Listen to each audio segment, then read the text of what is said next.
Derek Miller stood in his doorway at 4:52 in the afternoon with a check for $470 million folded inside the inner pocket of his coat.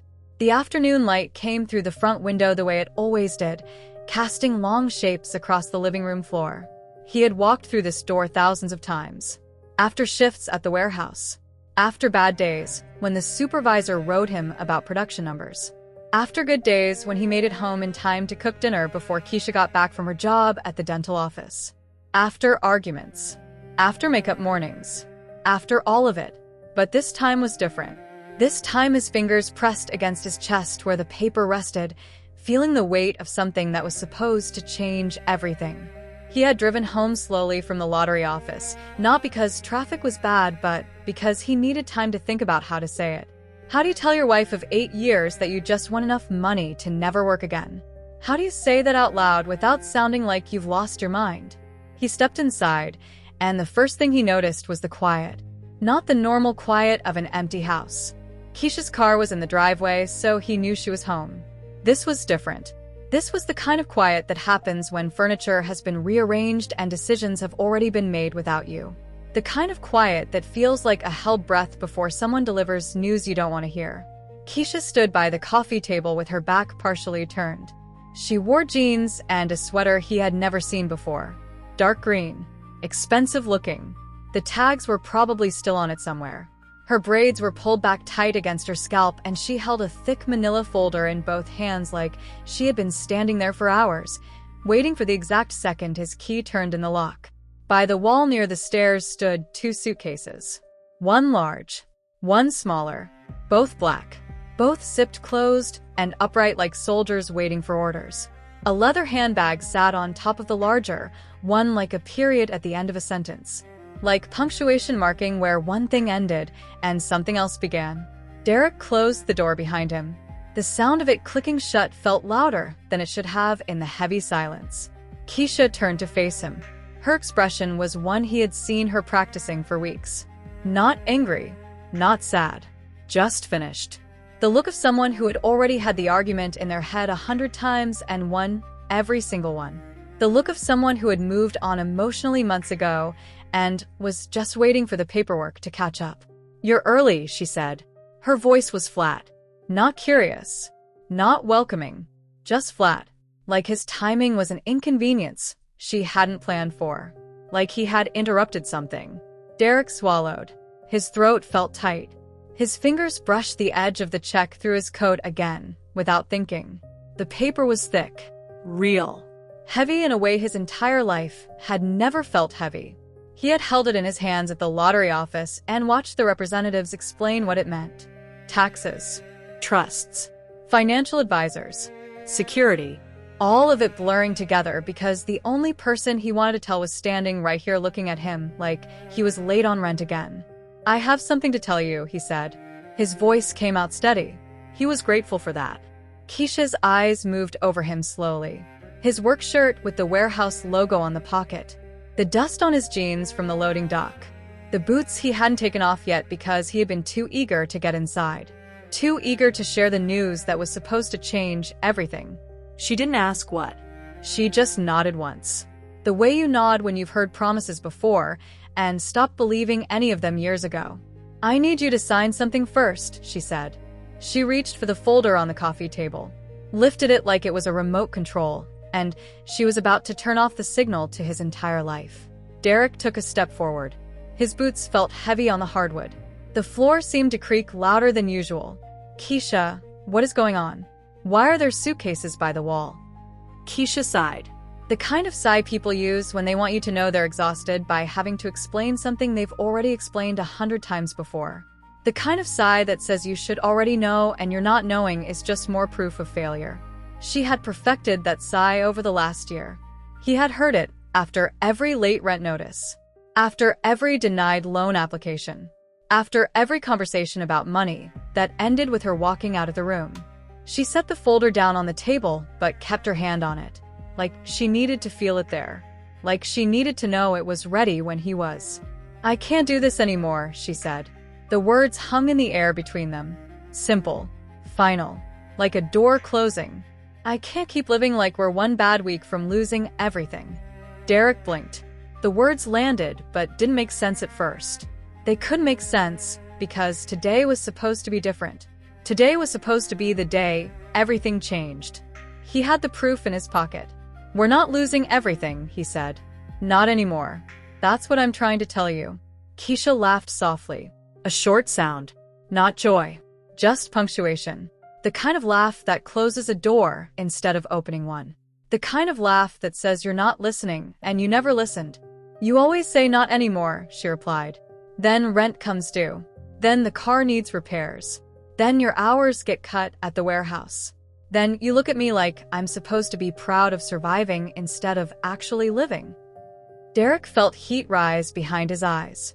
He kept his hands at his sides, kept his shoulders relaxed. He had promised himself on the drive home that he would not beg.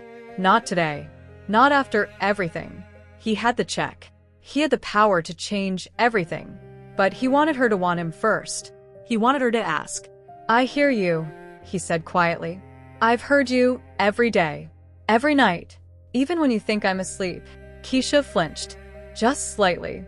Like he had touched something unexpected. Something she thought he didn't know about. Her eyes narrowed. "What does that mean?" she asked. Derek looked past her for a moment. The framed wedding photo on the shelf showed two people smiling wide.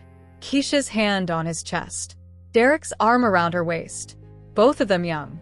Both of them believing struggle was temporary. Both of them believing love was strong enough to outlast money. That photo had been there for 8 years. He had walked past it thousands of times without really seeing it. He turned back to face her. Keisha's lips parted. Just slightly. A crack in the armor. Then she recovered quickly. The way people do when they've practiced for this moment too. "So, what if I have?" she said. Her voice sharper now. Defensive. Angry in a way that felt rehearsed. At least he has a plan. At least he knows where he's going. At least he doesn't come home smelling like exhaustion and apology every night. Derek felt his pulse in his ears.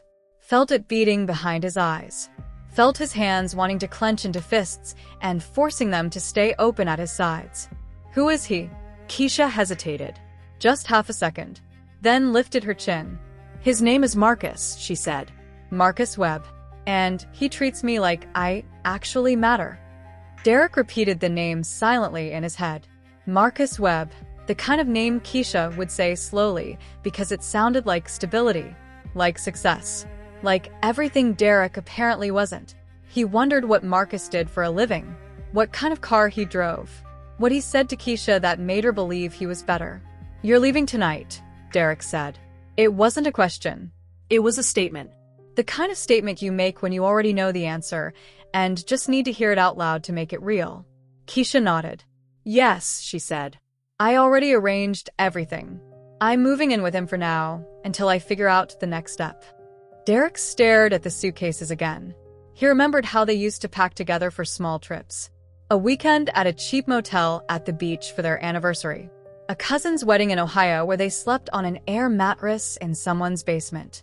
A road trip to visit her mother with sandwiches in a cooler to save money on food. Now she packed like she was escaping a fire. Like he was the fire. He took a breath. Held it. Let it out slow. "Keisha, I came home early because I had news," he said. "Life-changing news." Keisha rolled her eyes. The gesture was small, but it landed like a slap across his face. "If you say promotion." Derek shook his head. "Not promotion," he said. "Something else." Keisha's expression shifted slightly.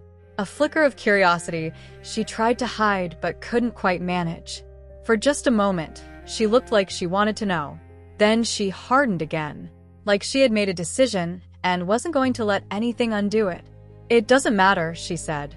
"Sign the papers." Derek picked up the pen from the coffee table. Not because he was ready to sign, because he wanted to see how far she would go without asking why his voice sounded different today. Without asking what news could possibly make him come home early. Without caring enough to wonder. He flipped through the pages slowly. Read words he never thought he would see typed out about his marriage. Dissolution.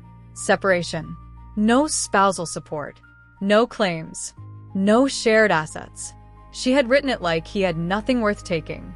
Keisha had written the separation as if she was leaving a man with empty pockets, as if he had nothing to offer and nothing to protect, as if 8 years meant nothing because there was no money attached to it. "You really believe I have nothing?" Derek said. Keisha shrugged. The gesture was casual, but her eyes were watching him carefully, trying to read something in his face. "You have debt," she said. "And dreams. I'm not taking either of those with me." Derek nodded once. Fair. He could feel the check like a heartbeat against his chest. He could pull it out right now. He could drop it on the table and watch her world invert in real time. He could do that. He had earned that moment. He had worked for it and waited for it and deserved it after years of feeling small. But something stopped him. Not mercy. Not weakness. Clarity. Because if he revealed it now, he would never know. He would never know if Keisha cared about him or only about what that piece of paper could buy. And he already suspected the answer. But suspicion wasn't enough. He needed certainty. The kind that leaves no room for regret later. The kind that lets you sleep at night. Derek signed the first page. His signature smooth. Steady. The way he signed delivery confirmations at work. Keisha watched, relief rising behind her eyes like sunrise over the mountains they visited once on vacation. "There you go," she said quietly. Finally. Derek kept signing, page after page. Each line a goodbye. Each signature a small death. 8 years of marriage reduced to ink on paper. Keisha leaned against the wall and exhaled as if a weight had lifted. She pulled out her phone and started scrolling, probably texting Marcus the good news. Derek noticed her smile return as she typed. A smile she had not given him in months. A smile that belonged to someone else now. A smile that said she was free. When he finished, he slid the folder back across the table toward her. Done. Keisha's eyes widened slightly. Surprise she couldn't quite hide. "You didn't even fight," she said, almost suspicious. Almost disappointed she wouldn't get drama to justify her decision. Almost wishing he had given her a reason to feel righteous instead of just relieved. Derek looked at her calmly. "I fought for us for years," he said. "Just not loudly. You don't hear quiet effort until it's gone." Keisha scoffed. The sound was sharp. "Spare me," she said. "I gave you my best years." Derek nodded. "And I gave you mine." Keisha picked up the folder and checked the signatures quickly, page by page, making sure. Then she snapped it closed and held it to her chest like a trophy. "Good," she said. "I'll file this first thing tomorrow." Derek stepped out of his boots slowly, placed them neatly by the door next to where her suitcases stood. His movements measured, deliberate, like he was trying to keep his heart from spilling out onto the floor. Keisha glanced toward the kitchen. "I'll be gone in an hour," she said. "I just need to finish packing some things from the bathroom. Then Marcus is picking me up." Derek repeated the name again in his head. Marcus Webb picking her up, like she was a package he was receiving, like she was something ordered and delivered. He walked to the living room window and stared outside. A neighbor's dog barked somewhere down the street. A kid rode a bike on the sidewalk, weaving between cracks. A car drove past slowly. Normal life continued like nothing was collapsing inside this house. The world didn't know and didn't care. Keisha moved around behind him, opening drawers, folding clothes, zipping pockets, making calls in a low voice he couldn't quite hear. Then he did hear something. He heard her say baby once. Soft. Intimate. He heard her laugh lightly. A real laugh. He heard her sound younger with Marcus on the phone than she had sounded with him in years. His chest tightened. He pressed his palm to the window glass. Cold. Grounding. Then he made a decision. He walked to the bedroom closet, pulled out a small lockbox from under some old shoes in the back corner. Keisha never paid attention to it because it looked cheap. A dusty thing from a discount store. She had asked about it once years ago, and he said it held old receipts, and he never mentioned it again. Inside was the check in a sealed envelope. The one the lottery representatives had insisted he keep secured. The one that had been handed to him across a polished mahogany table with handshakes and congratulations and quiet warnings about what sudden wealth does to people's lives. Derek opened the envelope and stared at the numbers again.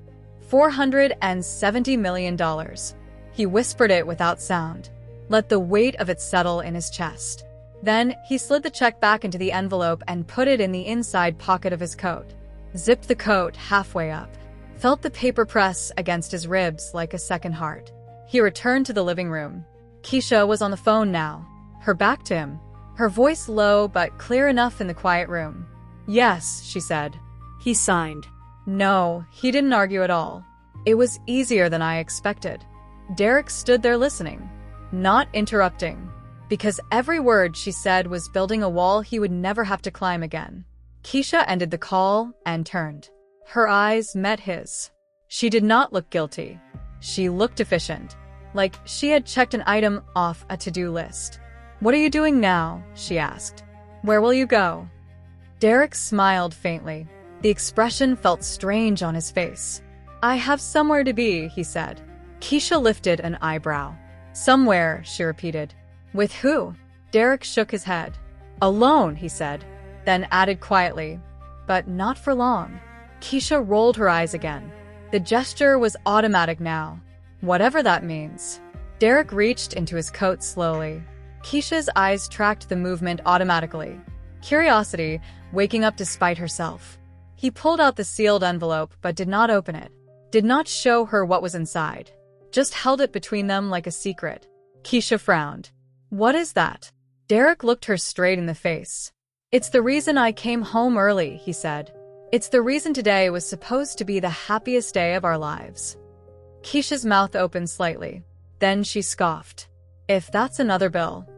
Derek stepped closer and placed the envelope on the coffee table. Not opened. Not displayed. Just placed.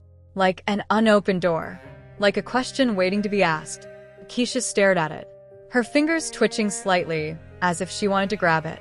As if she wanted to tear it open and see what was inside. Derek's voice stayed calm. "Before you touch that," he said, "I want you to answer one question. Honestly." Keisha narrowed her eyes. "What question?" Derek swallowed. "If this envelope contains nothing," he said slowly, "if it changes nothing about who I am or what I have, would you still be leaving tonight?" Keisha hesitated. Just a beat. Less than a second. But that beat said everything. Her eyes hardened. "Yes," she said. "Because I'm done being broke." Derek nodded slowly. Felt something settle in his chest. Something that felt like certainty. Then he slid the envelope back toward himself and tucked it into his coat again. Keisha's eyes widened. "Hey," she snapped. "What's in there?" Derek turned toward the door. "Something you no longer get to know first," he said. Keisha stepped forward, her voice rising. "Derek, don't play games. I didn't sign anything today to watch you suddenly become mysterious." Derek paused with his hand on the door handle. He looked back at her once. "You already filed me away as nothing," he said. "So, you don't get access to what nothing becomes." He opened the door and stepped outside. Left her standing in the living room with her suitcases and her folder and her phone buzzing with messages from Marcus. Left her staring at the space where the envelope had been. In his car, Derek finally let his breath shake. He gripped the steering wheel with both hands and stared ahead at the street. He was not going to beg. He was not going to chase. He was not going to prove his worth to someone who measured love by income. He started the engine and drove. Patricia Okonkwo's office had tinted windows and no sign. The kind of place for problems handled quietly. Derek met her just before 6. 50s. Sharp eyes. Gray-streaked hair. Calm that came from decades of winning. "Mr. Miller. Lottery disbursement and domestic situation." He nodded. "I won. My wife served me separation papers an hour later. She doesn't know." She gestured down the hall. "Let's start with protection." Her office overlooked the city. Derek slid the check across the table. Patricia read it twice. Looked up. "This is life-changing." "That's when people become unpredictable," Derek said. She listened. Took notes. When he finished, she leaned back. "You did right hiding it. If she left you broke, any return is about money, not love." He nodded. "What now?" She placed folders on the table. "Lock your claim. Lock your privacy. Lock exposure to her. And higher security." Security. First threat to sudden wealth isn't strangers. It's proximity. He thought of Keisha's voice on the phone. Easier than I expected. He signed everything. Patricia stood. Where will you stay? Not the house. She nodded. I have a secure suite. Quiet. Monitored. His throat tightened. Thank you. Ellis waited by a dark SUV. Calm. Eyes scanning. Derek slid in. His phone buzzed. Keisha. Where did you go?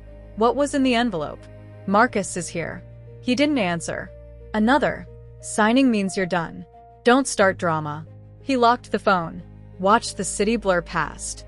At the house, Keisha opened the door. Marcus stepped in. Fitted jacket. Confident smile. He left, she said. And he's hiding something. Marcus smirked. He always wanted to matter. Her eyes flashed. Only I get to talk about him like that. He pulled her close. Forget him.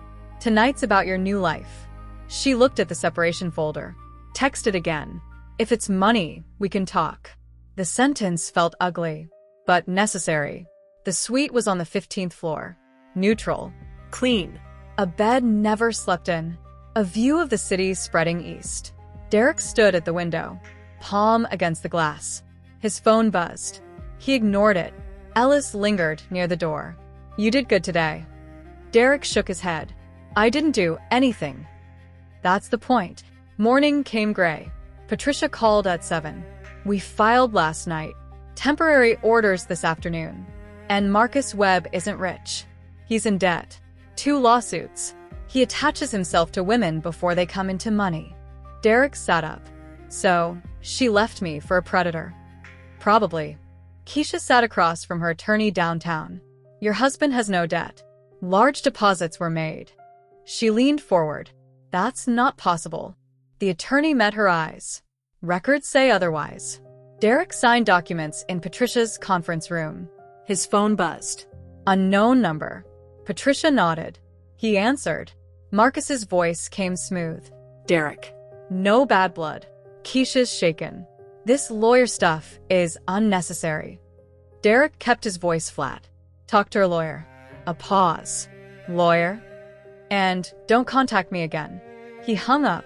Patricia smiled. Good. He just confirmed intent. That evening, Keisha sat in her car across from Derek's building. Derek walked out with Ellis. Jacket clean. Posture straight. Pace unhurried. Keisha's hands gripped the wheel. That's not how a broke man walks. Her phone buzzed. Unknown number. Stop contacting Derek Miller. All communication through legal counsel. The hearing lasted an hour. No contact. Financial separation. Final dissolution scheduled. Derek signed the last page, without reading it. Patricia took the document. She gets nothing more. He nodded. Keisha read the notice in Marcus's kitchen. Finalized. No further claims. He didn't fight. Her voice cracked. He didn't even try. Marcus stayed quiet. She felt panic now. Not loss. Wrongness. She parked across from his old place. A moving truck. Men carrying boxes. Derek on the sidewalk. Calm. Watching. Dressed different. Standing different. She got out. Derek. He turned. I didn't know. I thought you had nothing. He nodded once. That was enough. Her throat tightened. What was in the envelope? He held her gaze. Proof you only loved me when I looked like I needed you. Her eyes filled. You could have told me. I asked you not to open it. You answered. He turned. Walked away. Months later, Derek sat in his backyard. Coffee. Sunlight. Quiet. $470 million didn't change him. It just showed him everyone else. The best thing it bought was walking away from someone who only saw his worth when she thought there was something left to take. No revenge. Just knowing. That was enough.